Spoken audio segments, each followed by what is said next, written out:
Of all the interviews and podcasts we've done so far, this one might be the easiest and among the most fun. It was easy because Jimmy is such a natural storyteller and teacher. And it was fun because for a long time, he's really kind of been a hero of mine. When we started YouTube, and we talk about this in this discussion a little bit, but when my dad and I started YouTube, I actually at that time was not a big YouTube watcher. I'd go on there from time to time when there was a problem to solve or if I was looking for something in particular. But I didn't realize people were putting regular content out. And so once I figured that out, Jimmy Diresta was one of the first channels that I watched. And I was instantaneously almost blown away by this guy who had so many skills. In his shop, he was just always picking up another tool and using it masterfully and making these really creative and beautiful things from lots of different, styles and genres and crafts and trades. And since we were making videos at that time ourselves, I was equally impressed by the fact that he was making such great videos of it and putting them up. I really liked his style. The videos were they're kind of raw. You could just really tell it was a guy with a tripod in his shop showing you what he was doing, and huge fan, as you can tell. So I came into this discussion with a big list of questions I wanted to ask him, and I only got like a third of them off because he had so many great stories to tell and just so many fun tangents to go down. So we'll save those other questions for another time. My dad's joining us on this discussion, which I really enjoyed because he and Jimmy have a whole lot in common. They both are really great at making things. They're both great teachers, and they both are now making content on YouTube and, kind of putting their name and reputation out for the whole world to view and enjoy and also pick apart. And so here's two guys on the opposite ends of the country doing similar type of work. I hope you enjoy this. If you don't know Jimmy Diresta, he is on YouTube. He's put hundreds of videos up. I think 500 or 600 videos, maybe more, of him making things, welding and fabrication and leather and wood and plastics and 3D printing and CNC machines and automotive stuff and vehicle upholstery and fabrics and just an unbelievable amount of things. And like I said, if you go on his website, you'll see a whole other side. He's got books that he's put together and TV shows that he's been involved with. This is a Renaissance man. And I could not be more pleased to bring the discussion to you and share it with you. There's going to be a big page of notes because we talk about and reference a lot of other interesting things. I know you're going to love this one. Let's get into it.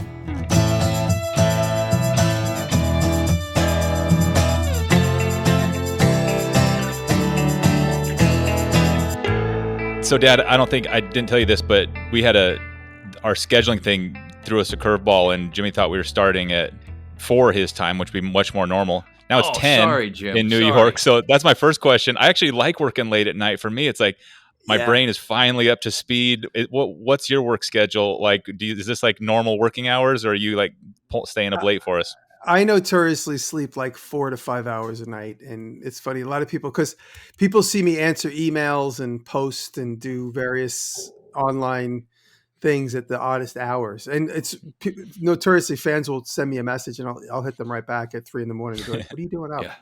And I just have a hard time sleeping. I mean, it's not something I don't have insomnia. It's just like when I get tired, I go to sleep. I usually wake up 4 hours later. But I just prolong the day. I say there's two things I wish as a human being I didn't have to sleep, and I wish I didn't have to eat. Two things I would, if I could have 3 wishes, 2 of them would be that I never had to go to bed and that I never have to decide what to eat, because there's drugs that can solve both of those things. I've heard. Yeah. One in particular. Methamphetamine is real big on the West Coast, man. I mean, it's headed your way. Yeah. What's funny, I was listening to you guys. I forget, is his name Buck? Buckin. Buckin. I heard he said he quit drinking. I stopped drinking when I was 20 years old. So I've basically been drug free since for 34 years. I'm going to be 35 in April. So I stopped drinking and I stopped smoking it right after that, like shortly after that, cigarettes and anything else. I was never big on drugs in general, mostly just like recreational with like my peer group. But I never I just stopped it all So before I was did you 21. stop that? Did you stop that because you recognized it wasn't bringing anything positive, or was it Yeah. expensive, or what was the driver? No, I just was among my friends. I was like the most severe alcoholic. Everybody like Uh-huh. growing up, teenagers all drink alcoholically pretty much, right? Especially Yeah. where I'm from on Long Island. And I just realized like at the end of every night, I was the one that got the most drunk and did the stupidest things. And so there was a family incident which sparked it all. My brother Joseph had a very bad drunk driving accident, and he stopped drinking that night. He didn't get killed, and he didn't kill anybody. Just property damage. Broke his leg. It took some time for him to heal. But that particular night was his last night drinking in '86, and then about 6 months later in '87, I stopped drinking. As per that eye-opening experience, I did not have the same sort of bottom that he did. Right. But I said, before it happens to me, let me just try to stop. It wasn't a big declaration. I was just like, let me just see if I could stop drinking. Joey could be a support system there. And then we started working together doing creative business ventures. And then neither one of us ever went back to it. And, it was the smartest decision I ever made. Yeah. Life changing. Yeah. So is Joseph still in your part of the world back there? Is he still in New York, or has he moved on somewhere? Oh yeah. I have two brothers and a sister. One brother lives in California, lives in LA. He's an actor, comedian. My brother John, he's older than me, and Joseph is my oldest brother, the one I was talking about. He's in Jersey. He lives in New Jersey with his wife and two kids, and he comes up here all the time. I'm on 40 acres in the country, and everybody else basically lives in the suburbs, and so people kind of use my place as a getaway. So Joey's like, "Hey, I'm going to come spend a couple of days with you." That basically means he needs a break from his family and his wife. I'm like, "Come on up." We got 12 bedrooms. Pick one. Just go get lost upstairs. And my sister is younger than me. My sister is she's 50. I'm 54. John's 56. Joey's 59. And yeah, it's hard to believe that we're all in our 50s now. How did it happen, man? How did it happen? It's unbelievable. I still feel like a kid. Yeah. I feel like a kid with a sore back. You've had a lot of careers, and I mean, 54 years is not all that old, but the more I listen to your podcasts and watch your videos, the more I'm like, when did he do that? When did that fit in there? I know you taught and you were a contractor of some sort for a while, so maybe just get me and the listeners up to speed, because for 54, 55, whatever you said, there's kind of been a lot in there, packed in there, and obviously all your YouTube and production and creative output of the last 10 years. So maybe fill us in.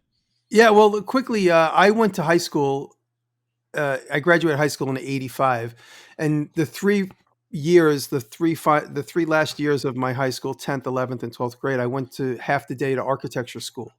In Long Island, we had a vocational thing called BOCES, and I would go to BOCES for architecture and math. And when I got out of school, I thought I was going to go straight into architecture school, but I realized it's a really long career path, 12 years of this. The New York State regulations were like beyond what would keep my interest level up. And while I was in high school, I started meeting and studying more about artists and people like Salvador Dali and all these kind of, and that really started to attract me more. And I started thinking that, if I ever became a famous artist, I could always just come up with any imagery as far as design, and I could hire an engineer that has the architect stamp to do the hard part. I can do the fun part. I realized that early on. And so I decided to take a break right after high school. All the while in high school, I started working at sign shops. So I worked at 2 sign shops. I was always good on the bandsaw. Ever since I was a little kid, I grew up with my dad in the shop using the bandsaw, cutting out letters. And so when I was in high school, I would be the bandsaw operator at 2 shops. And this is way before CNCs were affordable. And so I would just sit at the bandsaw with a stack of letters that the art shop would prepare for me. And I would just literally bandsaw plastic letters out all day long, on mostly after school and on weekends for sure. All day Saturday at Sunny Sign Shop in Merrick, Long Island. I would just sit there at the bandsaw, just cutting out letters all day long. And, that's kind of how I developed my confidence on the bandsaw. Yeah, that's your home court advantage in your shop. Like, that's where you're really got the strong I love hand. the bandsaw. It's really fun. It's funny. I usually solve all my problems on the bandsaw. Interesting. My phone is charging. Yeah, and so after high school, I took a year off. Then I ended up going to art school at the recommendation of a couple of friends that had gone to the same school. One older person who we're still friends. She was a kind of a mentor of mine when I was young. I worked for her, and she was my friend Debbie. She would always say to me, she's like, you're more than just like this Long Island kid that drinks in the schoolyard. You're an artist. You really need to like figure that out. And she would say that to me. And, she saw early on when I was about 15, 16 that I had a drinking problem. And she reminded me of that in a subtle way. She was about 15 years older than me. And I was working for her as a bandsaw operator. She would drop off a pile of plastic and all these name party favors. And I would bandsaw them all out. And then she would come pick them up. Real 80s looking stuff. And she would say to me, you should consider going to the School of Visual Arts. That's where I went. And so when it came time to go to school, I was like, well, 3 people told me about the School of Visual Arts. Let me go there. And so I walked in there one day and I was like, how can I get to come here? And they're like, well, did you ever take an SAT class? I said, I did, but I did horrible on it. And they're like, well, maybe that's not as important as, what's your acumen for art? And, they do this they feign this situation where they interview you. But, as I became older and realized they just want to see how serious you are. They pretty much let anybody in. But so I started going to the School of Visual Arts in 1985 as a night class. And then I began to be a full-time student in 86, graduated in 90 with a degree in Bachelor of Fine Arts. And I started my final year at school. I ended up working with one of my teachers designing toys. He really encouraged me. He's like, you have a real inventor mind. You have a really good mind for keep coming up. So I graduated as a 3D illustrator. But when I took his class in my final few semesters, my final few months, he said, you really are an inventor. You should nurture that. And he really nurtured that. My friend Mark, we're still friends. So, I always tell people when they think about, even I have students, so I ended up teaching for 23 years at the same school. But when I would have when I would have students that would say, I'm thinking about getting out of school, I'm not really catching a groove. I said, what you really need to stay in school for is the people you meet. It's almost like 60-40. The people you meet and the relationships you make, 60% important, 40% is the education you're getting. Because the people you meet are the people that are they're going to carry you. They're going to carry you to, what your interests are. You're going to develop those friendships with the people that are going to like help you define who you are as a person and who you are as an artist, especially in art school, who you are as, whatever it is you're going to become, when you're in that environment of school. So, and anyway, it's pretty fascinating. Mark was one of those to me. So my phone's going to ring in a minute. Someone's looking for me. And, So anyway, I started doing toy design, and I stayed in the toy business until around 2010, designing, developing toys. Toy design for your own production, or toy design for other entities? A variety. I worked as basically a free agent, designing, developing toys and engineering, injection molding, cut and sew, heat seal, vinyl toys for a variety of people, and then somewhere along the way, we started our own small toy company, which didn't really take off in a big way. And when we ended up selling it, because somebody wanted a couple of the products in the lineup, we sold the company and we were able to kind of recoup our investment. So we at the end of 3 years, I had the best education you could possibly get, and I broke even. Yeah. So it was kind of one of those things. Yeah. Yeah, well, education's expensive, right? It's always expensive. Yeah, it's always expensive. Yeah. Most people, the education, they're like $100,000 these days, $100,000 in debt, and the fact that you learned a lot and broke even is a wild success by no, but honestly, I've been learning all along, like the entire way. Yeah. And then along the way, my brother, who's an actor and a comedian, he pulled me into this TV concept in 2002. He's like, hey, do you want to come to LA? And because I had just started playing around with shooting video. I'd always been shooting video, but I never really edited it. So I'd always been like, as soon as like the first 8mm VHS, well, really the VHS one came out where you could pop it into something. In 1986 or 87, I bought my first VHS camera where the camera tape pops into another bigger tape and then goes and like presents it to the front of the thing so you could pop it into regular VHS. Yeah, those were expensive then. Those cost money then, man. Yeah, and I took a loan out, which is so funny. I took a loan out of the credit union for like $1,200 to buy that. It was before I even had any credit card. My dad got me the loan at the credit union of the Knights of Columbus. And I bought that VHS machine, and then I got Super 8. And so I kept shooting all this video of just friends and family. And then in 2002, Final Cut Pro became available, and I was teaching at the School of Visual Arts. I was teaching three-dimensional design, and my students were always keeping me young. One particular student was always getting me hacked programs, so he got me Final Cut Pro, taught me how to use it, and so I started making these little short videos. And my brother's like, "Come out to LA. I have this concept. I want you to shoot a short of me doing this concept where we pick garbage and make it into stuff." But I was just shooting him. I was just trying to be a producer on this concept. So I shot and edited this little clip. And when we brought it in and we got interested at Fox Network, my brother had agents at the time that, opened the door for him.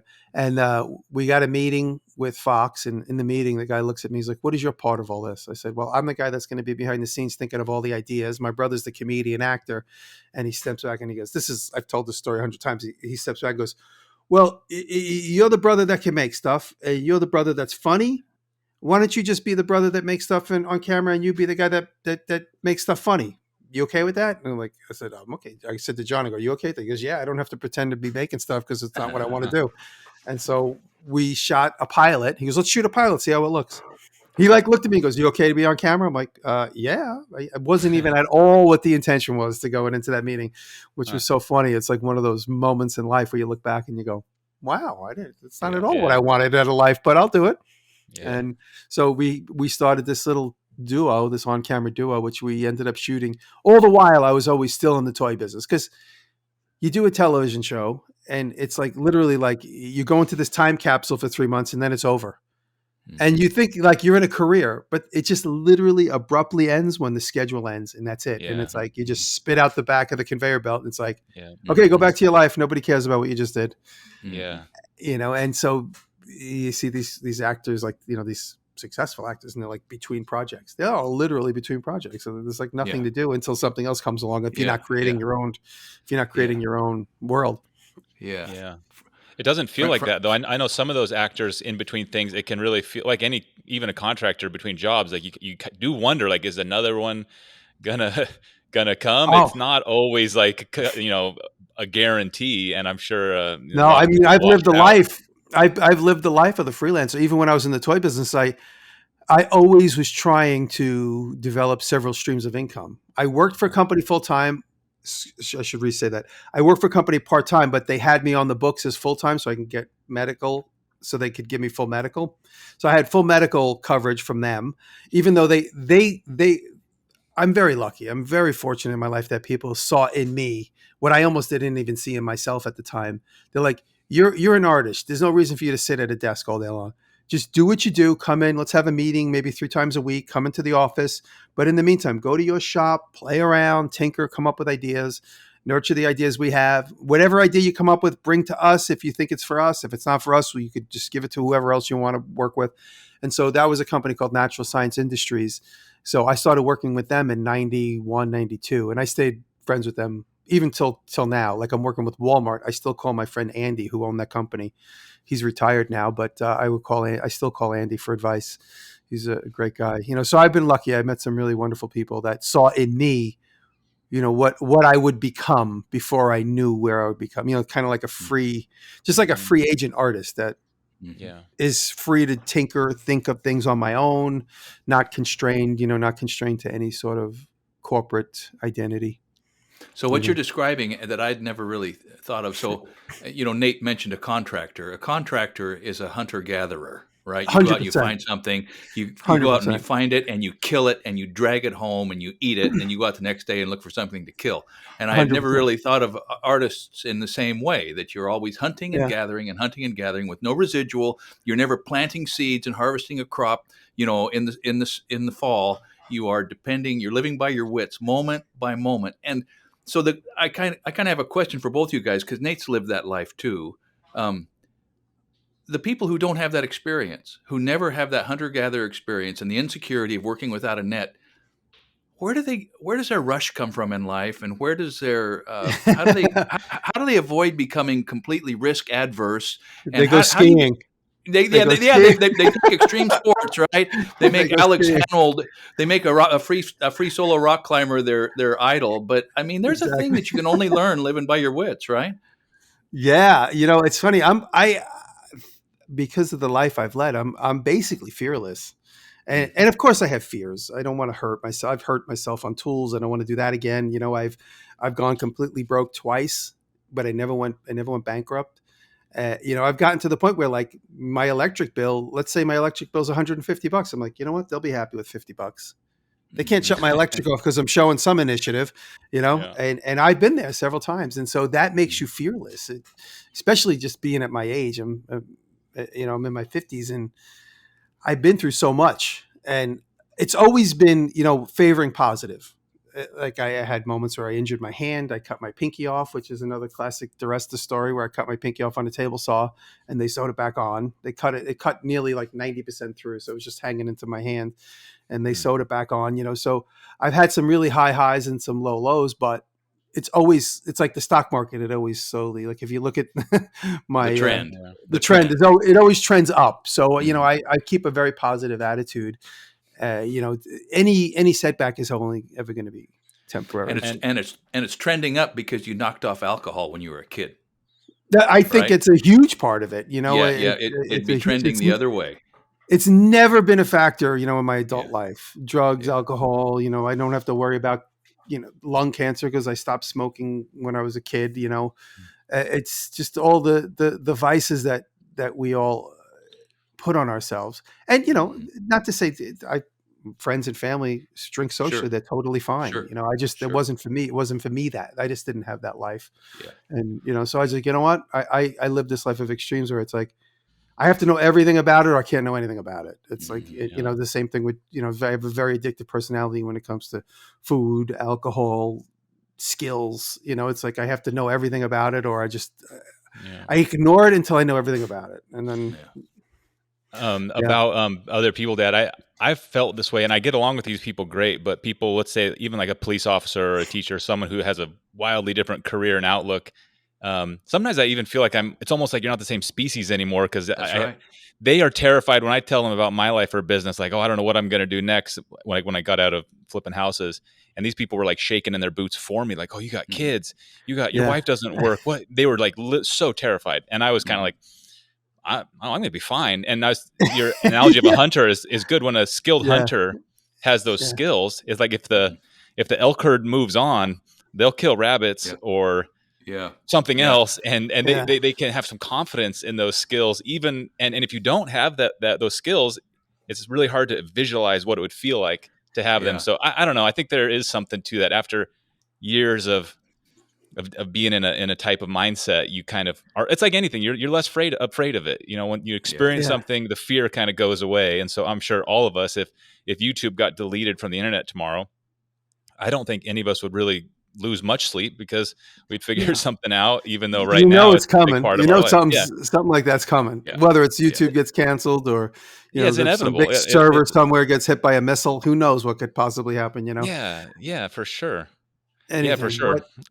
It's funny. I know you guys met with Eric. I know, Nate, you met with Eric, Hand Tool Rescue.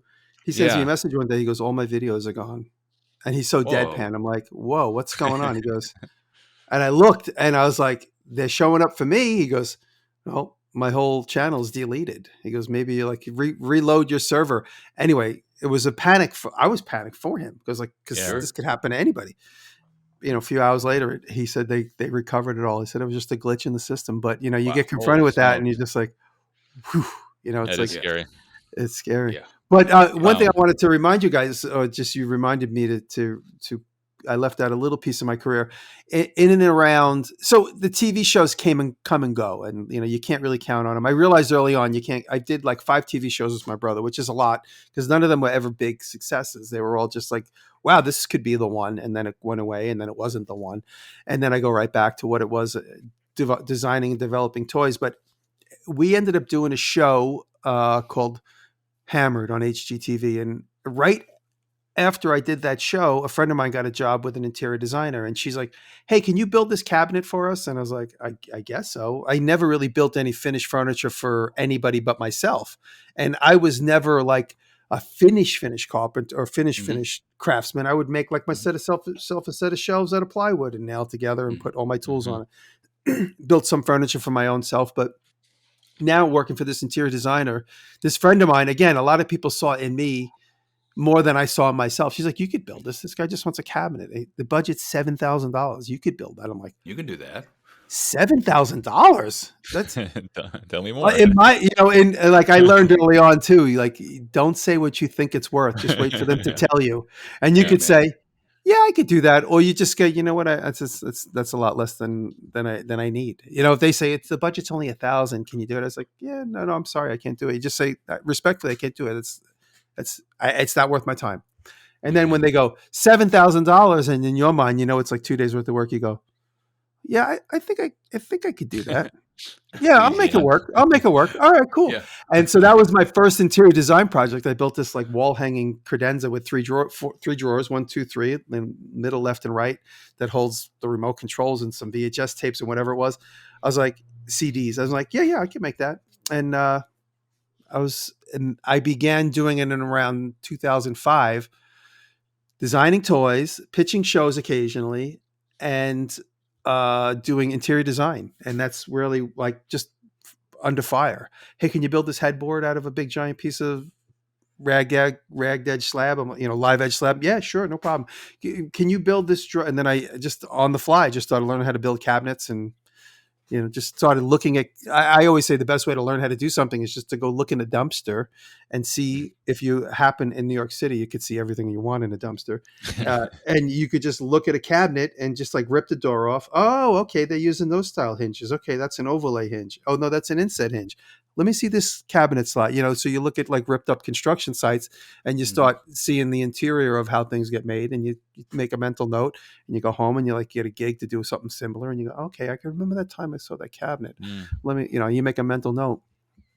And that's really why I began just like on the job training, learning how to do more interior stuff. And so many times when people are like, can you build this? I was like, yeah, sure, I could build it. And this was before YouTube was a thing. I just I'll figure it out. Yeah. I'll figure it out. Yeah. Yeah. And, under fire, you learn. The other great way to learn how to do things is to start doing it. And by the time you've done it, you're pretty good at it. And the next time one comes around, you're going to have the confidence that not only can you approach it, but you have a pretty good idea how it's going to turn out. And so these things accumulate, right? And then you start to realize when you do these things for the first time, you typically over-engineer and overbuild them just because you're nervous and you're a little insecure and you want to make sure you don't get a call back. Sure. Do you have a cut and dried, like I'll say, priority in your mind over whether the video content or the project takes priority? In other words, is the camera along for the ride, or is the content, it's a project along for the ride? That's a good question. There's two types of videos that I make. There's videos that I make where I'm just kind of inspiring people. And I'm satisfying the ad client for the video. Like, for instance, like I just did these wallets for Carolina Shoes. My last video, which I posted on Saturday, I made these wallets, and I'm satisfying Weaver Leather as my client. Mm-hmm. And they just want to see people using their materials. Carolina Shoes just wants to see their brand. And I just want to show something fun and interesting for the people that watch that can go home and say, I could try that. I could share the cut files that I made the little stamps with or whatever. And so that's like just straight up edutainment. And then at the end of it, I get 25 wallets that Carolina Shoes can give away as an incentive to, follow them along or use their discount code. And I get paid by everybody, that's fun. Mm-hmm. And then there's a type of video where I'm making this travel trailer for this wine client. And then that's really the product has to be on the money. I have to satisfy what they need, all the various aspects of what they expect. I have to make sure it's engineered well. I have to make sure it's roadworthy. I have to make sure that the electric works. I have to make sure it doesn't go on fire, especially while it's still inside my shop. I have to make sure that the drain works. I have to, and I'm constantly going to YouTube, and my girlfriend Taylor was a big help on that because she loves to research. I literally tear open a box and just start assembling something. Meanwhile, she's in the corner reading the instructions or looking at a YouTube video on it. And I'm like, I got this figured out. Just, so she was a big help on keeping me from, jumping ahead. And then my friend, then you just run the camera while you're doing that, like on that project, because it's along for the ride. Yeah. Yeah. But then also, I'm also trying to, the entire time, no matter what movie I'm making, I'm just looking for the good angles, the interesting, try to make it visually interesting. What processes would look good sped up. It's nice to see, a 30-minute process jammed into like 15 seconds because you could see the transformation of the material. So I'm always like, I've done so many videos now. I've done over 600 videos that in my mind is always just looking for that. And it's not like a lot of people think, oh, that's going to be an inconvenience to shoot, isn't it? I'm like, not really. It's just part of my lexicon now. It's not even a big deal. I have a problem. Oh, go ahead, Nate. Sorry. Oh, no. You jump in, Dad, then I'll do clean up. So I have a bigger than medium-sized problem. If it's a project that is time sensitive, or where I really have to be figuring stuff out, or if there's an element of danger or risk, if I'm lifting or swinging or something, I have a real problem splitting my attention between that creative, structural, engineering, production process and the stupid camera. That's funny. It just melts my brain right out of my head, Well, that's why a lot of times I'll just jump to it like a time lapse, because then I just know that I've at least captured the event. Yeah. And I don't. And another thing I do, which maybe you could start doing if you have somebody standing around, even if it's a delivery guy, I say, here, hold this camera and point it that way and have fun. Yeah. Just don't move it too much. Yeah. And the other day I got a 4,000-pound bending brake delivered, and another like 2,000-pound metal shear delivered. And it was cold out. The truck driver is a friend of mine. I didn't want him standing around forever. We hooked up chains. We unhooked it. And my buddy Patrick, who's like, I feel useless. I'm like, you're not useless. Hold this camera. Just film this whole event. Mm-hmm. We if anything goes wrong, I want it on camera because I want to see what we did wrong. It could be exciting. Could be, I just don't want to see anybody getting hurt. Nothing went wrong. Everything went smoothly. But I have this event now on camera, and the entire time I just focused on not tipping over the forklift, not picking up on the wrong spot. Making sure the chain popped. The thing was close to the ground when it popped. As soon as I got the truck off, we lowered it right to the ground in case because we were lifting 4,000 plus pounds at the tip of the forks because we had to get it off the bed of the truck, and I literally felt the wheels like coming up, and I was like, oh, as soon as I just went right to the ground, then I realized we were safe. But the whole time I wasn't worried about the camera because I just handed it to Patrick, and I said, just keep it steady. Yeah. You're not like filming a cockfight. Just keep everything. So I tell people.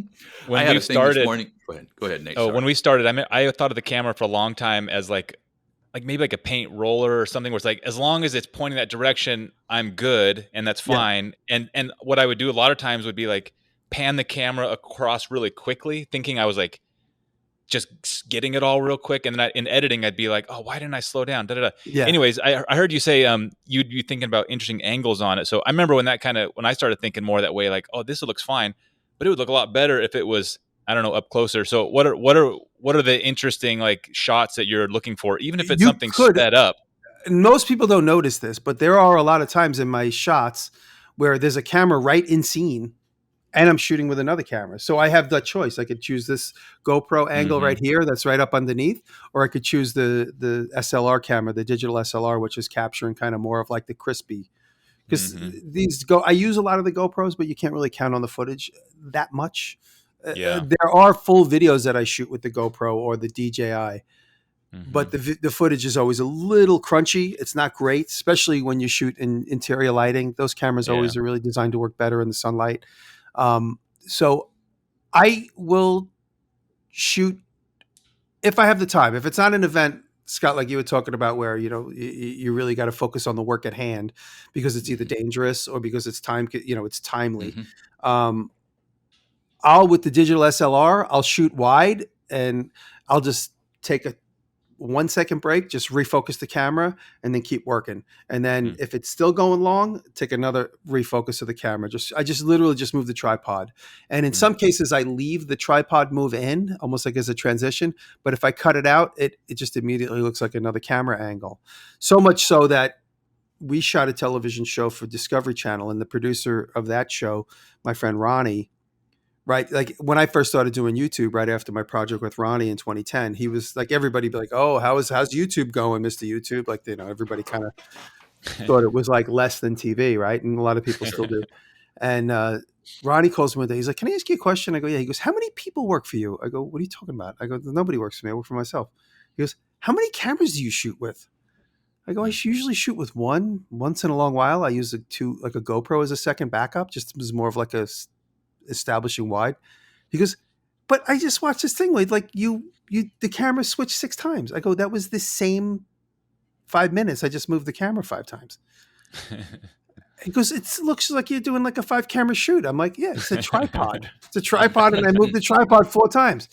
So I fooled a seasoned Discovery History TLC channel guy that, just by simply moving my tripod. And also, not only do I move the tripod, I drop the head down.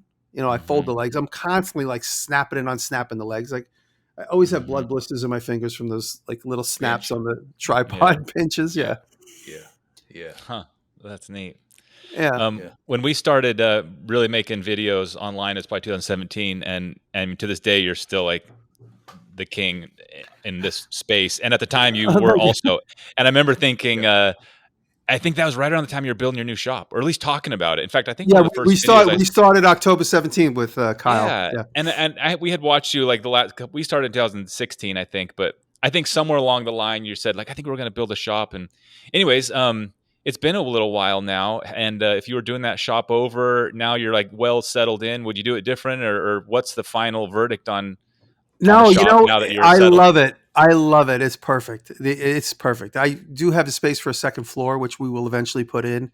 But we just established the whole interior of this place on this television show that we shot for Netflix, which is going to be airing March or April.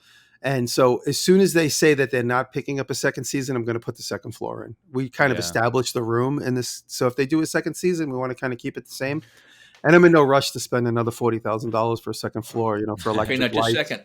Are you going to leave that thing clear span? Are you going to span that second floor across that whole monster? Or are you going to put some posts out there and break up your space? No. Clear span. Okay. I think that they're like 12 inches on center. These crazy clear span open web joists that my architect found. Okay. And I wish I could remember the name, but they're 2x4s on the top runner and 2x4s on the bottom runner with like bent pipe, with like crimped pipe. Like bar joists. Some guy called they're often called bar joists around here. So how much of a span is that? Is that 40 feet across there? 40 feet, and the room's 70, so it's 40 by 72. But we would only go up 50, so it would be 40 by 50. So it would have a big like a cathedral at one end. Yeah, cool. That's a long span, man. That would be fun. Yeah, it'll be bouncy, but we would kind of do more like leather work and stuff up there. We wouldn't put any machines up there. Yeah. It would be like more like hangout, living room, digital space. Like my office right now is one of the bedrooms in the house. I would move this out there, and it's also well heated. So right now that it's 10 degrees out, we find ourselves spending all of our time down there. And what I learned, which is and you guys know this, which is as important as where you place the building, what you do, how you make it, is the site work. Getting to it, making sure, because I did this kind of like bat cave through the woods to get to it, because I don't want it to be visible from the street. I don't want people pulling. Everybody has to pull in. They have to back out. They all curse me the whole time. They're always backing into the mud and getting stuck off the edge of the road. And they're like, why don't you have a turnaround? I'm like, because I don't want anybody coming down here. I can back out by just looking at my mirrors. Nobody else can. Everyone seems to have their head on backwards and they still go in the mud. Yeah. And my buddy Patrick, who you guys should have on, he's a great electrician. He's got great stories. Patrick, who did all the electrical work, he still curses me all the time backing down the driveway, because he's always like, why don't we just cut straight through there, get rid of that tree line? I'm like, dude, I don't want anybody seeing this from the street. I don't want anybody. I remember watching Kyle threading the trusses back in that road, and I thought, that's tough access. I've got a chainsaw. I would get some of that wood out of there and make a road.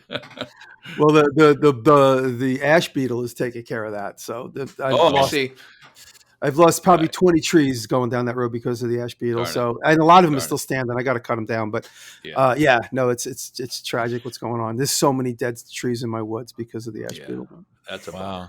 You guys are on the same wavelength there, Dad. You want to update, I guess, everybody? It's a spoiler alert, but what you've been doing in your shop? Yeah, I've been digging into my shop, kind of solo routine.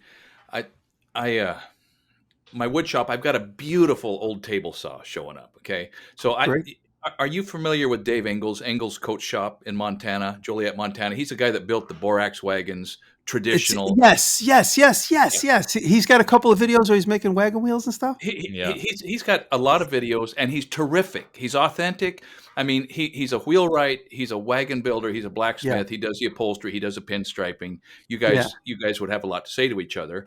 I've seen his videos. Yeah, so I stopped in at his shop last August or September. Kelly and I were in the Rockies. And the first thing in his shop, he's got this 1908 Fay and Egan table saw, 16-inch table saw, right? Okay, big old table saw. Dual arbor. It swings two 16-inch blades, and you can crank one up, and they're in the same plane.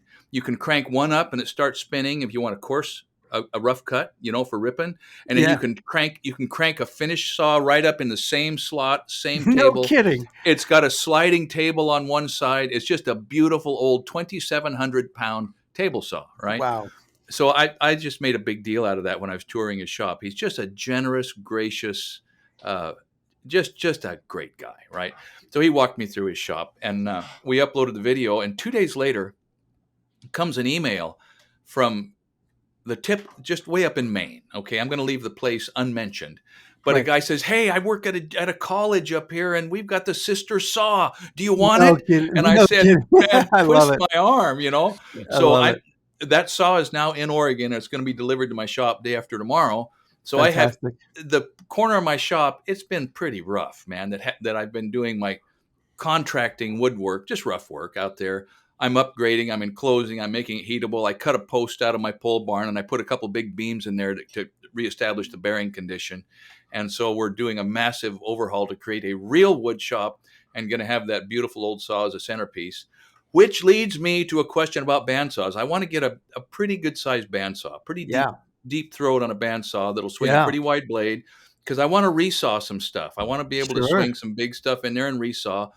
And I don't think I want to buy anything brand new, but I could. What do you recommend? What should I be looking for? I have 3 American woodworking machine bandsaws made. American sawmill, American woodworking, right on. American woodworking machine tools, I think is the name of the company. I have 3 of them.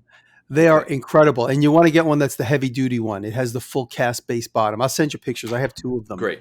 And the third one I have is like the so-called light duty one. It still weighs 1,500, 2,000 pounds. Right. The heavy duty ones have full cast iron doors at the bottom, and the whole base, where a bandsaw would come to like kind of like an hourglass shape at the bottom and then splay out to the legs on the floor. Right. The heavy duty American woodworking tool machine bases, literally just a big skirt of cast iron that goes straight to the ground. That's what we need. Yeah, and how big there's a throat? There's Tanowitz. Like once you get into the 36-inch category, there's Tanowitz. There's lots to choose from. There's so many off brands that you never even heard of. And by the way, you talk about Fay and Egan. I don't know if you guys have been following along with Keith Rucker. He's restoring my 48-inch Fay and Egan bandsaw right now that he found for me. Oh my! Wow. I don't know if you guys saw this story. You got to go look. I didn't see that. No, that's he'd be the guy for it too. That's cool. Yeah, shout out to Keith Rucker. So he's got, I think he's up to like episode 14. So go back like 6 months. I get a message from somebody on, check out Keith Rucker. He found these crazy bandsaws. So these 2 bandsaws, they're 48-inch wheels. Whoa. They apparently, from what he says it a little bit in the first video, episode 1, he thinks they belong to a train coach builder at the turn of the century, somewhere in Georgia. He kind of has a vague recollection of where the train yard would have been. And somewhere in and around the 50s, these 2 saws were moved to this guy's shop where they've been all this time. Excuse me. And now that shop is completely in disarray. The land's been sold. The building's getting knocked down. All the machines have, the roof seems like it has caved in. And the guy who's getting rid of all this material, I called Keith. I said, "Keith, are these saws available?" He goes, "Well, somebody's apparently in line to buy them." He goes, "But they're complicated. If you can't get them, I'll let you know." Sure enough, within a day, I get a call. "You're up. You're up if you want them." I call the owner. I'm like, "What do you want?" He goes, $500. I said, "All right, I'll PayPal you $500 for both of them." I said, "I have no idea how I'm going to get them." Right. But, this goes back in, I'm not trying to pat myself on the back, but it's like being fearless. like when I was going through this process, I didn't share it with anybody because anybody, how are you going to get them? It's going to be expensive. It's going to be this, it's going to be that. I don't know. We'll figure that out. That, this is just, where in the world are you going to see two 48-inch wide bandsaws? They just don't exist. I didn't even know they existed. They're so big, the wheel goes in the ground. Like the bottom wheel goes between the feet into the ground that you have to cut a niche for. And amazing. So then Keith calls me and he's like, hey, I said, Keith, I'll figure out something. I'll find a rigger. I'll just open it up to the fans. Someone's going to help me. I'll find help somewhere. And he goes, hey, I can probably get him for you. I was like, well, that's up to you. I said, I don't want to put you out. I'll pay you for your time. He goes, we'll figure it out. He goes, it's close to my shop. So long story short, he gets them back to his shop with the help of some other guy. And he's like, yeah, they're here now. He goes, I go, all right, I'll start figuring out arrangements. And calls me a couple of days later. He's like, hey, I got a proposition for you. I go, what? He goes, now that this is sitting here and I'm just staring at it, he goes, would you let me restore because one of them is real disrepair. One of them is missing parts. One of them was complete. He goes, would you let me restore this? He goes, I'll do it. And I said, of course. He goes, because I think I can get a lot of views. And he goes, and it's a beautiful machine. And he goes, I just want to kind of get some attention for the channel. And I said, 100%. I said, of course I would restore it if it was here, but I wouldn't put the energy that Keith could put into it because he's such a shine, man. I'll just like literally just like, as a metaphor, I'd spray some starter fluid and get the old gas out. And if it starts turning, I'd put a blade on it. That's how I would restore it. I'd put it immediately. I love having machines that are rusty, but I mean, who doesn't want a beautifully restored machine by Keith Rucker? And so Keith is on episode 14 now. He just poured the bottom babbitt for the bottom casting, and he's going to do the top babbitt, he said, which is another more complicated process. More complicated, So once it becomes finished and, we figure out how to get it up here, it will be the centerpiece of this back barn shop. I was thinking about, did you guys ever see the video from the guys that build wooden boats out in Nantucket? Boat. Not Samson. No, Samson, of course, is amazing. Lou? There's a video called Charlotte, and it's about this old wooden boat that was made. And anyway, I visited Nate Gannon, is the boat builder.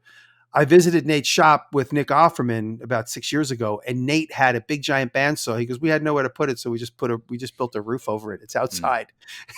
Not that I want this tool to be outside. I might just build a full-on like wood mill shed for it. Big enough so that rain and snow won't hit it directly, but as long as I maintain it and keep it oiled up and stuff. So that's a possibility too. I might build an outside shed for it, so it's just right outside the shop, so I could pass big, and I don't have to worry too much about dust removal because I'll just let it go in the ground. That's amazing. So did you say you wouldn't get something smaller than 36, just tying up that loose end for you, Dad? Definitely not. But I want to be able to do fairly small work too. I mean, I want to be able to cut out swords for my grandsons, like I was watching you do down there at the Good of the Land thing. Yeah. What's the middle ground? What's the middle ground? This is what you need. You need the big 36-inch bandsaw because it's sexy as hell. And you need, and I tell everyone's who knows me is going to be like, don't say this again. Get yourself a 14-inch Delta anytime between like 1950 and 1995. And I think I got 8 of them now. The last batch I bought 5 of them at one time from a guy. Wow. So you need a Delta. You need a Delta 14-inch for like the fun stuff. Keep an 1/8 inch or a 1/4 inch blade on it. With like a 8-tooth. For cutting quick. Right. So one of my 36-inch bandsaws, I bought it from a furniture shop in Louisville, Kentucky, and it came with a pile of blades. And I would have, I always ran it with a 1-inch blade on it, the other one that I had in possession before I got this one. But this one came with a bunch of 3/8 inch blades, like 3/8 inch with like probably a 6 TPI. Yeah. And so this is a furniture maker that was like making furniture legs and like Queen Anne shaped legs and stuff. And so you got this bandsaw, which is completely unstallable. I said a couple of years ago, I said, I want every tool now I want 3-phase unstallable tools. When a tool stalls, I want to just unplug it and drop it in a garbage can. Yep. So I want tools that will not stall, even if my body part gets caught in it. I want it to just make a clean cut. I don't want to have I don't want to have to back my finger out of some machine. I want it to just be mushed off and so I can walk away from it. And so this bandsaw running these 3/8 inch, like 6 or 8 tooth per inch blades, I can cut through 14 inches and Wow. make a tight radius. You know, the blade will wander when you're cutting through like 12 or 13. The blade might wander if it's not thick enough. Grain. Yeah, it's going to follow the grain. But I've been able to make some crazy creative cuts with that. And I wouldn't have thought to buy a 3/8 inch blade that thin for that saw if it didn't come with it from the auction house with a whole box, literally like an egg crate box. They're like it's like 16 inches tall, full of blades. So I got all these brand new old stock blades that probably were made in the 70s, but they're all still have the label on them. That was worth the price of admission right there. Oh yeah. What's funny is I said, they go, what's your offer? And I was down working with the guys at First Build in Louisville, Kentucky. It's a makerspace. And we took a lunch break to go look at this auction that they knew of. And I was like, oh my God, I have this exact same bandsaw. They go, well, put a bid in on it. If you win it, we'll pack it up and ship it for you. I'm like, really? They're like, yeah, don't worry, put a bid in it. So I said, like, what? The guy goes, well, we only have one other guy thinking, and like they didn't want to tell me, so I bid $600. The guys that were there that night at the auction, which was like 5 days later, they're like, nobody bid on it. You're the only bid that was on it. Score. So I got it, and anyway. That's amazing. And they packed it for me and shipped it up. And as a gift, they paid for the shipping, which I tried to offer the money, but I had done some stuff with them, and they were really happy with what I did. You know, just some. Social media stuff and a couple of video collabs, and they were excited about the PR that they got through me. So as a gift to me, they packed it in like 18 sheets of plywood. They didn't take the table off. I couldn't believe it. It showed up in this giant box, all 2x4. It was like basically like a gardening shed showed up on a pallet. Yeah, they just built like you would see. It. Yeah. And I still have pieces of that plywood in those 2x4s. I'm still using. That's awesome. Yeah, so thank you, First Build.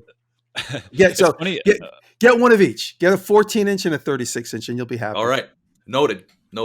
It's funny how often that happens with auctions. Like I'm sure, like 50 years ago, it's hard to get a good deal at an auction because that's just where you go to buy things. Now, like Dad, your power hammer. Auctions are like, and that's where we bought most of the good anvils we bought over the last 5 years have come from these auctions back east where nobody's bidding on them. Maybe there's like one or two guys there.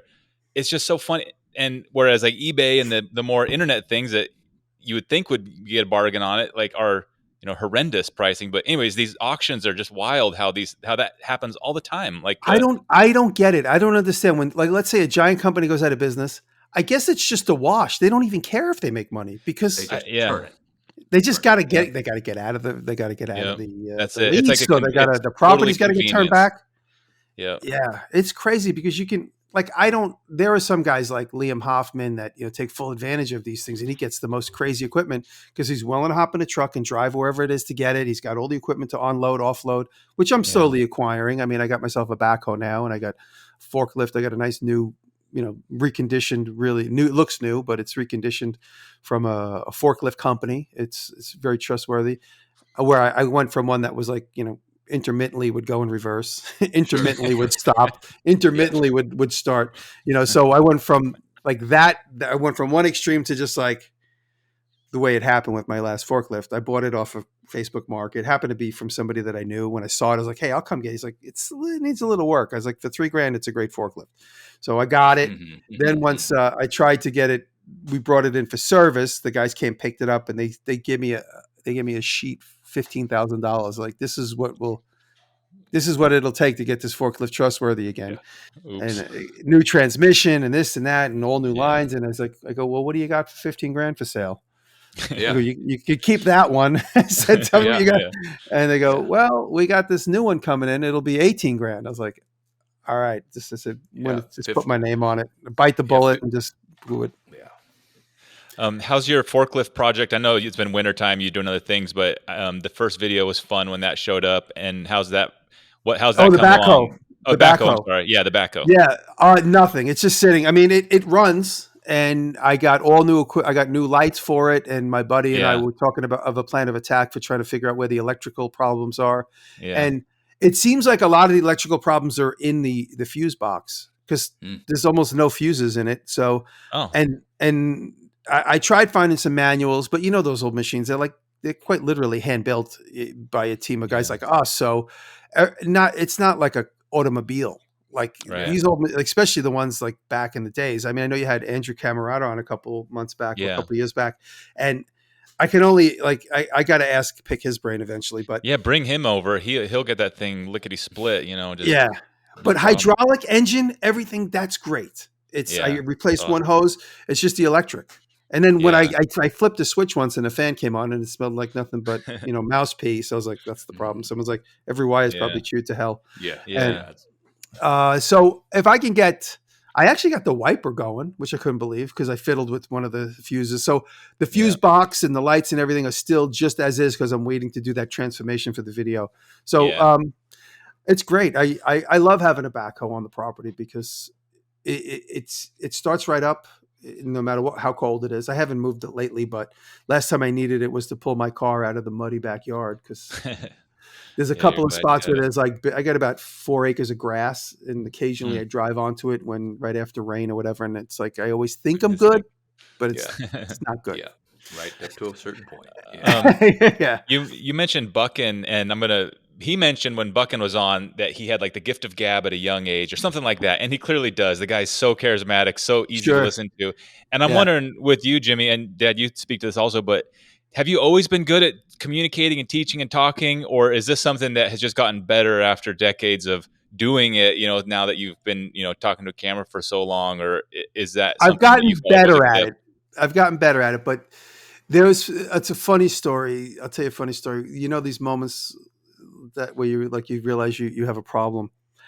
I remember I was at the school learning architecture, and there was an orientation coming through. I was in my second year, and they said, hey, we have orientation. Does anybody want to talk about the architecture program?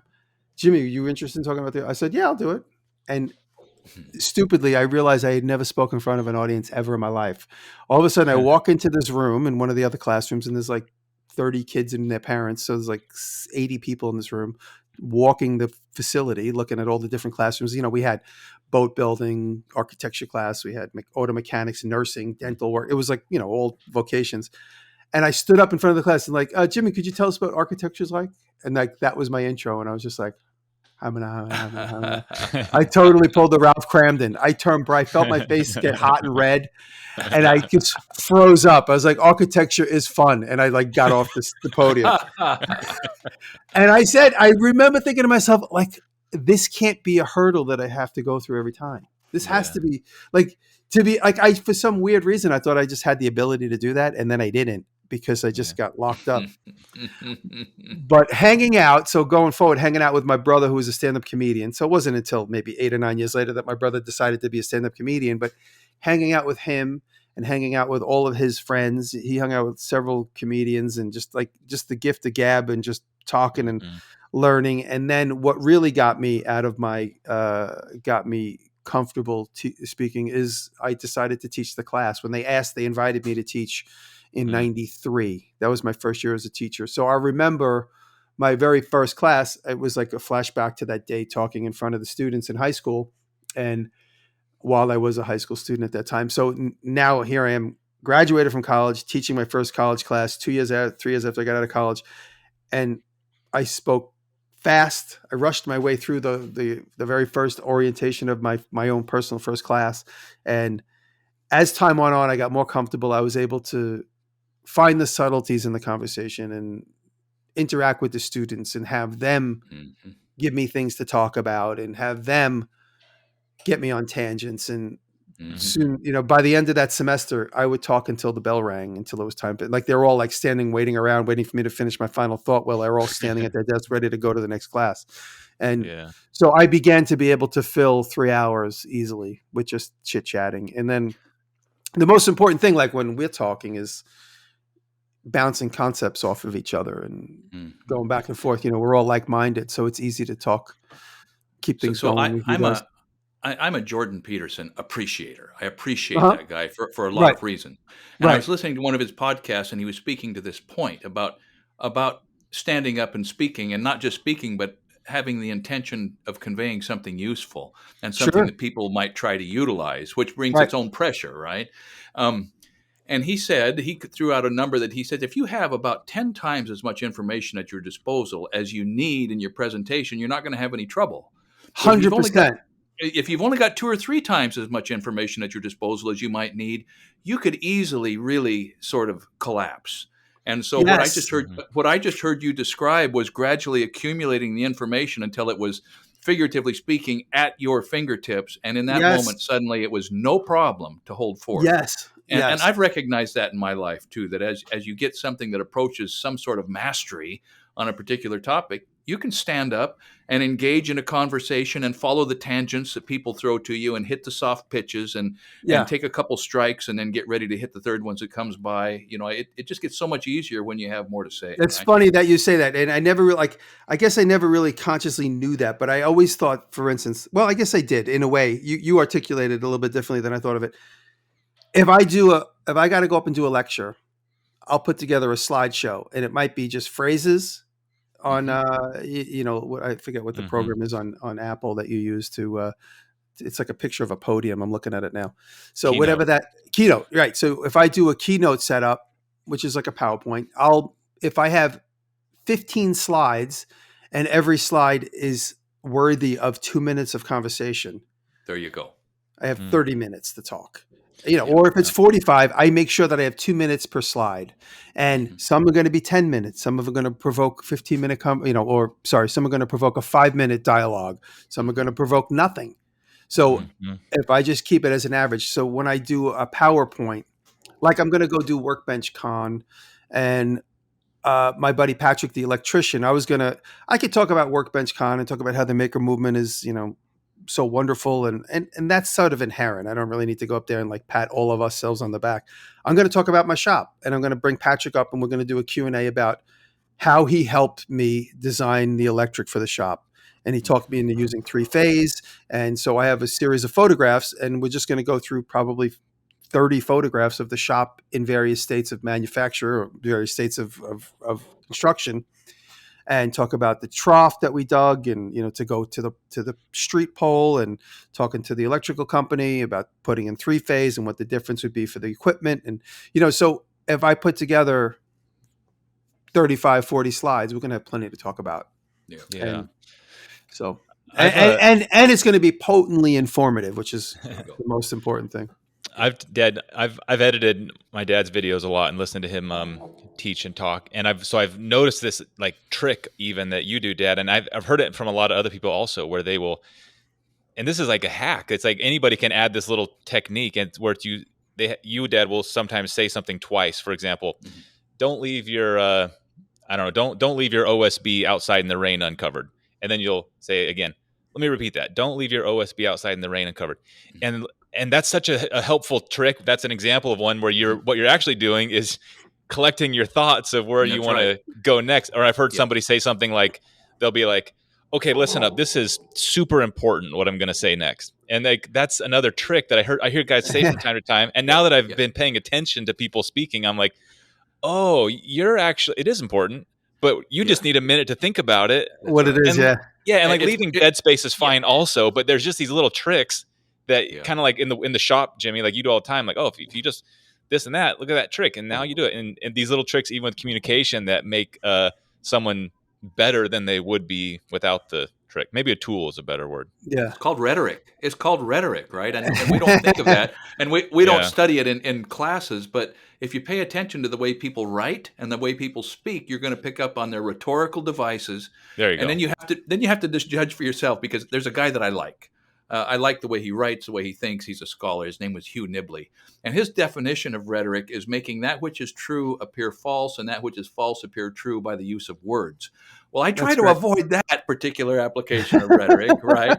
But there are a ton of rhetorical devices that are good to understand when we're consuming rhetoric, and good to have at your disposal when you're creating it. Yeah, but it's also just holding attention and being able to communicate in a way that people are like listening and paying attention without just saying the same thing 4 different times, because you get there are a couple of tricks that I like, that I use. It's just my own personal style. It's what I'm comfortable with. Humor, looking for something funny, always having my brother has a comedian friend who passed away, but he said somebody always has to get hurt, like in the room. So if you pick, like when I was a teacher, I would always keep my students' attention with humor. And there was always like the one kid that was kind of the kiss ass, but in a very likable, fun way. So I would always pick on the kiss ass. I'd be like, he would always be like the punching bag in a way, but I never insulted anybody. I never got myself me too'd or anything, but in a fun loving, everybody's part of the joke kind of way, so there was always a couple of students that just, no matter what they said or how they said it, it was funny.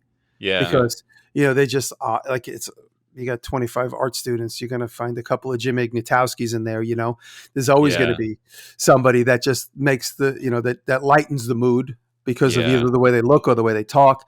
And again, 100% inclusive. You want everybody in on the joke, everybody in the spectrum is at art school, and you want them all to feel inclusive. And everybody's part of that joke, whatever it is. And so I think it's really important when I'm in a room full of people to try and do the same thing. And then be honest, honest moments, telling stories, heartfelt, true stories. People like the stories that I tell, I'm honored that people want to hear what I have to say, and just try and find teachable moments, which is, Scott, why I love you so much and why everybody loves you. Like the very first time I heard you talk, I was like, is this the guy that's the host of the Mutual of Omaha? Like I thought, Marlon Perkins. Marlon Perkins. I was like, I go, oh, this is a guy that this must be a guy. When I first heard you, I said, this must be a guy that is a professional television announcer that also is skillful in the shop, that decided to just go on his own. Interesting. Because you have such you're such an orator, and the way you say information and the way you talk about it, the passion you have for it, you could be talking about jellyfish. You could be talking about, anything, and you'd be successful at it. So when I first heard you, I'm like, oh, this is a guy that got outside the Hollywood system that's like now on his own, which is great. I love that. And then as I got to know you, I'm like, no, this is just a guy that's got a great speaking voice and is passionate. That's even better. Redneck carpenter, man. That's it. No, but I'm saying that's even better. When I first got to know you, when I eventually got to know you and watched your videos, know you through your videos, I was like, oh, wow. Dad, you remember we were talking to these people about doing these videos with Ford a long time ago. And we were really excited about it because they were going to pay us a lot of money. It didn't work out. But we were like, oh, man. And the lady who was like putting the deal together, Dad, I don't know if you remember this, but she was talking about Mike Rowe and how he's like just the king of speaking about tradesmen with respect. And she's like, but you're way better than Mike Rowe. And we were both kind of like, I mean, that's a little, and she's like, no, you're way better. And we're kind of like, okay. And she's like, no, because you've actually worked in the trades for 40 years. And I was that's when I kind of clicked. I was like, oh yeah, Mike Rowe has been a TV guy, which is really great also, but he was doing TV shows instead of actually. Working. So that really is, to her, that stood out as like, no question, like that's better. And for me, I didn't jump to that thought right away. Any comments on this, Dad, before we move on?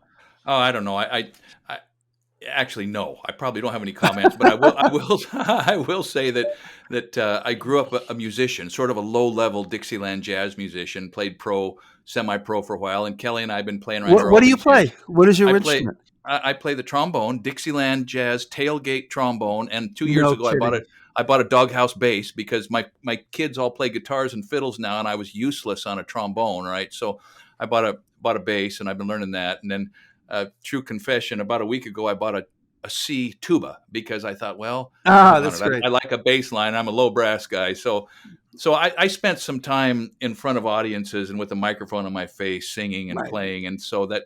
There's a type of fearlessness that you have to learn by failing in front of a large number of people. Sure. Times, Yeah. And so this is kind of a convergence thing. Now when I'm older, and all of a sudden it comes around. That's really funny because it gets back to, again, I live this parallel life next to all these comedians. I just was on the phone with my brother for 2 hours before Nate, when I realized we had a 3-hour break, I was going to go back in the shop. And then my brother called me and I just been on the phone, me and my brother just talking about comedy and, what we always talk about, just fun stuff. Yeah. But the idea of bombing, you bomb your ass off enough times, you become fearless. And you're like, well, if I bomb this show, at least I know I'm not going to die, or whatever. Like you're not going to physically die, so you're going to live. Right. You got to find a laugh in there somewhere, and you'll lighten the mood, and you'll get off stage, and then the next. Yeah, it's like nothing could be more embarrassing than that. And so once you experience it, I think for me, when I did wrestling in high school, I was really terrible, and I know there's at least 2 like home wrestling meets where I got pinned. Like our school had a spotlight over the mat. It was like pretty terrible, and so it was like kind of like bombing in front of the whole school, except you're wearing like a swimsuit, basically. Anyways, you're basically fearless. So Jimmy, it's getting late. I got one more topic I really am wanting to hear your 2 cents on, and that is you're really good at branding, and your whole everything about your videos and everything you make is just so on brand. And I'm wondering if you ever feel constrained by that, because I know we do, and just as one example for us, we've always used like acoustic and bluegrassy and really Americana kind of music. Sure, it works great in our videos.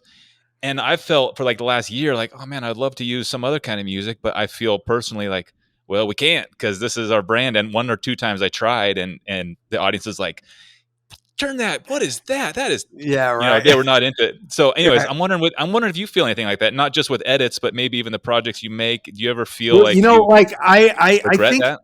No, I think, which is why like I don't have like I got close to 2 million subscribers, but some of my contemporaries have like 4 and 5 million subscribers. I think, and that's the reason why I'm about to say this is the reason why I think that my subscriber base doesn't grow as fast as some of my contemporaries, is because people kind of side eye me all the time. They're like, I'm not really sure what to make of this guy. 1 minute he's this, 1 minute he's that. And so I think part of my branding is being footloose and fancy free and being able to kind of turn on a dime. And, for instance, the other day, whenever I run the CNC machine on camera, it's boring. You can't run the sound because it's just, it doesn't get any more dynamic than that. And so I always have to put music over the CNC. A couple weeks ago, I made a sign, and I for the CNC, for the physical, for the router CNC, I played some bluegrass, just like some open source bluegrass, which sounded great. I was like, wow, this really works well with this machine moving and fast forward. Maybe I'll use that every time. And so then the other day I did a laser cut. I had to show part of the process. Laser cut is also, it's even more boring than CNC watching, but you get to see the transmission. So I was like, I go into the YouTube library music and I just hit play. And I was like, you know what? I type in like a theme. I typed in dramatic, and I listened to like the first 8, no more than like 4 seconds of the beginning of each one of these songs. And if it doesn't grab me in 4 seconds, I turn it off. I go to the next one. Yeah, and if I do it's that like, too. Ooh, I turn it right off. If it's like and then I said, you know what? Let me get this a little bit more. So I typed in drum, and this is all in the YouTube Creative Studio, and I just picked up this bongo song. I used it. I used it once a long time ago, but I didn't know what the name of it was. And when it came up again, I'm like, perfect. And so I put that in. So getting to the bigger point, one comment is bongos. Really? It was one of the comments in the video. And then like 3 comments down is like, I love this bongo music. So you can't please everybody. So, like where you guys feel like you might be kind of stuck in a little bit of a box with the Americana, kind of like grassroots vibe. But Scott, that's the tone of your voice says that. Like the tone of your voice is like bluegrass Americana music, and there's nothing wrong with it. But your audience is kind of grown to expect that. Where my audience will be like, okay, I guess he's using music this week, whatever. But whatever. Or it's like kind of a pleasant surprise. Yeah. But I always tell people when you're in the harbor and you're getting all your friends commenting on your videos, like it's nice because everyone's like, oh, that's great. It's like having all your family come to like your open mic comedy show, which I've seen a million times. Everyone's going to laugh. Yeah. But when you're in the depth of the ocean and you're having people like, why did YouTube suggest this to me? That's when you're going to get the crazy comments, and like that's you're going to get like, really? That's how you hold a saw? You're out of your mind. So I always say, that's when you're going to really have success, and that's when you're going to get the crazy comments and the people that are like doubting everything you do, is when you're in the deepest part of the ocean. Yeah. Because that's when you're going to get like the fish that have no eyes that have been, what the hell's going on here? As opposed to all the people you're comfortable and all like the fish that that you're going to get when you stick your rod in the ground. This is a crazy metaphor that I always say. But Yeah, but But the as far as metaphor's that the metaphor's apt. The metaphor is apt because ships aren't made to stay in the harbor, man. right. Ships are made to go out there and take their chances. Where the wind blows. That's cool. That's a Yeah. good. Cool. That's a good way. Yeah, But no, and go ahead. oh, well, we've done I said music, and that's only a part of what I'm thinking about, but even just like topics of videos, and you probably know it's kind of disappointing actually how you can make a video that's like a vlog and like a with a strong title that somebody's interested. Like if we made a video tomorrow that was like um Dad, and the title was like the part of my life I've never told anybody, something like that, and it's just Right. like vloggy, nothing about building at all. Like it would get like 10 times as many views as Mm-hmm. some of the video, and in some ways that's kind of disappointing.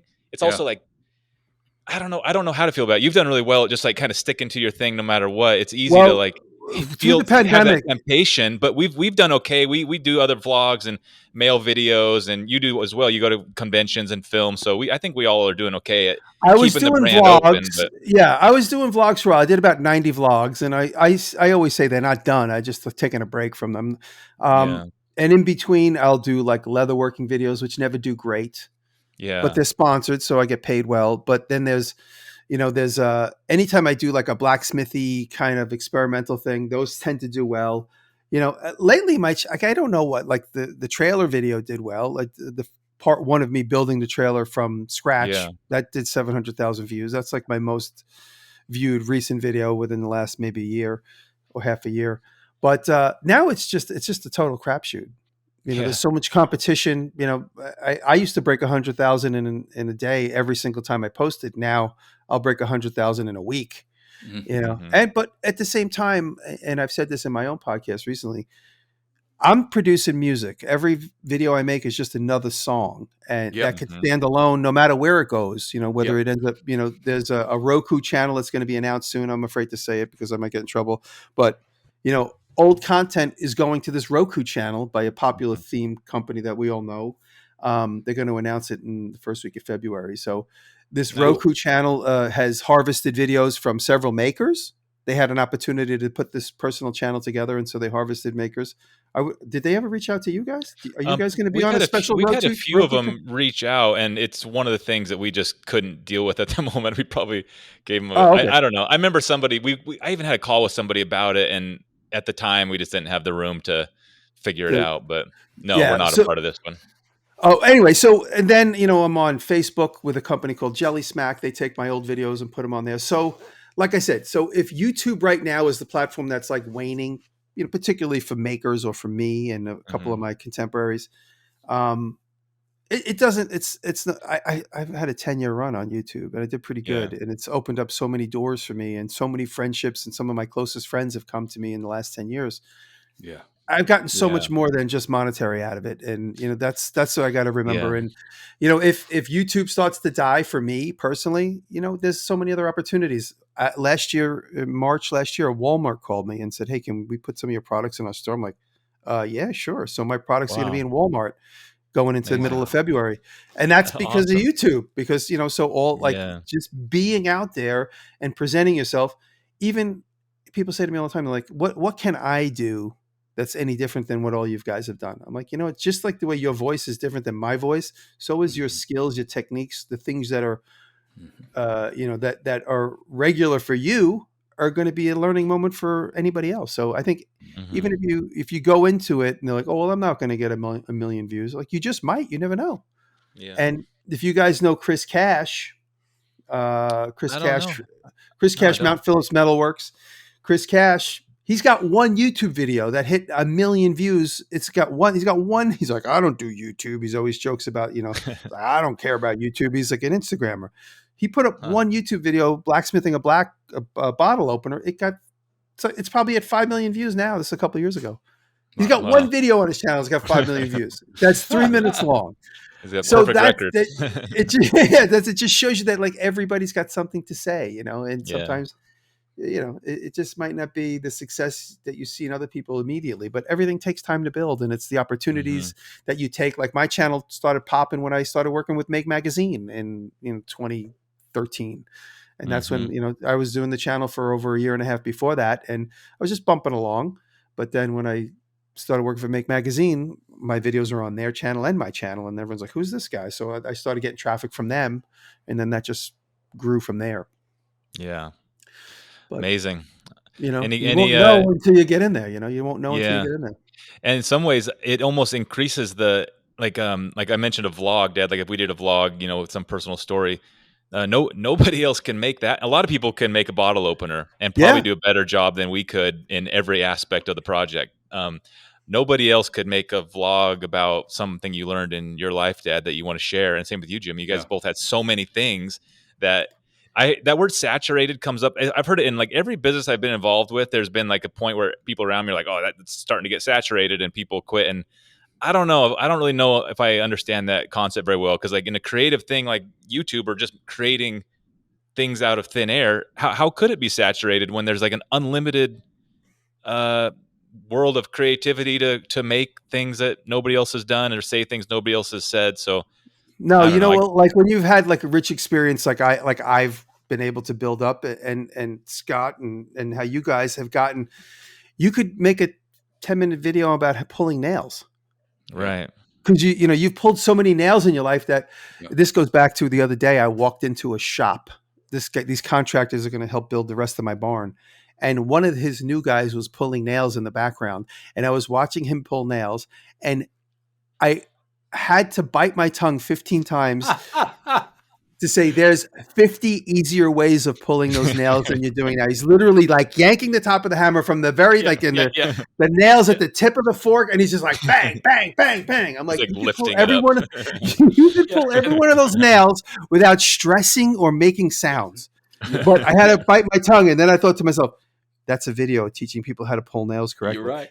And that's so I'm saying with our girth of experience, we can do a broad video about building a shed, but we could also do the same length type of video that might be 10 minutes long about pulling nails or picking the right screwdriver tip and the experience of, using these tools and how to use them. So, that's very, very interesting, Jimmy. Well, I tell you what, it's been fun for us to kind of watch you from a distance and say, thank you. That guy has figured something out here, and watch some of your videos and kind of try to dissect from a distance and analyze, camera angles and when you decide to talk and when you decide not to talk and the projects you bring, not to mention the interest that I have so you are an artist / maker, and I am a construction geek / maker with some artistic impulses. Okay. So we use similar tools or the same tools to different outcomes, but it was just really interesting to kind of watch what portion of your content was art driven and what portion of your content was craft driven and what portion of it was just work driven and tool appreciation. So thanks for the good example, man. And thanks for being gracious at those two festivals one that I saw you at in Texas down there at that Good of the Landing. You were very gracious, very accommodating. I've still got your ice pick. It's a very cool thing. I haven't used it. Go ahead. I was gonna say, when I saw you there, I got nervous, and when you knew who I was so honored that you knew who I was, because I knew who you were right away. Oh man! I was like, I tell you what, I'm going, man. Jimmy Diresta's got at least 4 times as many subs as we've got. I wonder if he's even seen one of our videos. That was interesting. No, that Good of the Land. Unfortunately, that was like the last one there was because COVID kicked in a few months later. But that was such a great event because there was so many. I'm fortunate enough to be in the woodworking world, the machinist world and the antique restoration world, and the Good of the Land. All the festivals are great, but I really enjoyed that one because it was it was like, you, A-Bomb, and, Andrew and Eric, and the fun. It was just so many like good-hearted people with a great like-minded interest of just, saving old iron, and it was a good one. And I'm looking forward to getting to the next one if there is going to be another one soon.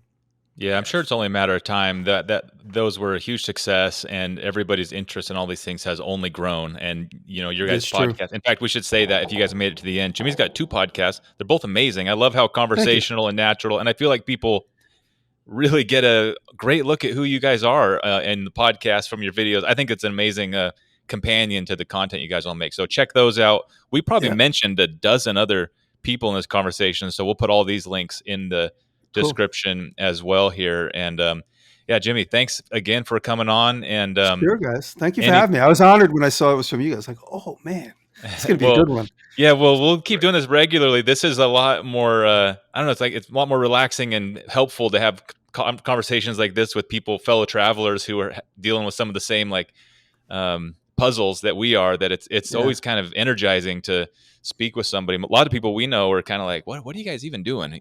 How's your Facebook business? And we're like, what are you on Facebook? And so it's nice when you meet someone who kind of gets it, Really. Yeah. Well, at the end of the day, like we still have to create real, like when you were saying, like how many, you got to make real projects for real clients. And that's one thing I never want to let go, like the trailer project, for instance. And, I always have, some interior design thing to do for somebody that's real. And, that kind of keeps my feet on the ground. Because, if this fantasy world of like shooting yourself, having fun in the shop should ever go away, I still have that. And, I could still make products. I could still build, I say now, where I used to do interior design and I would build built-ins and stuff, I say now I only build things I could drop off. I'm not gonna build you a built-in and then have it go into the casing molding or anything.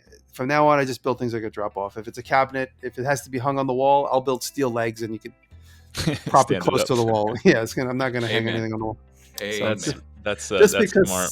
It's too complicated. I don't want to park my tools at anybody's house ever again. Well, that's cool. All right, everybody. Well, thanks for joining us on the conversation, and we'll catch y'all next time. Thanks, Jimmy. Thanks so much. Thank you, brother. Thank you.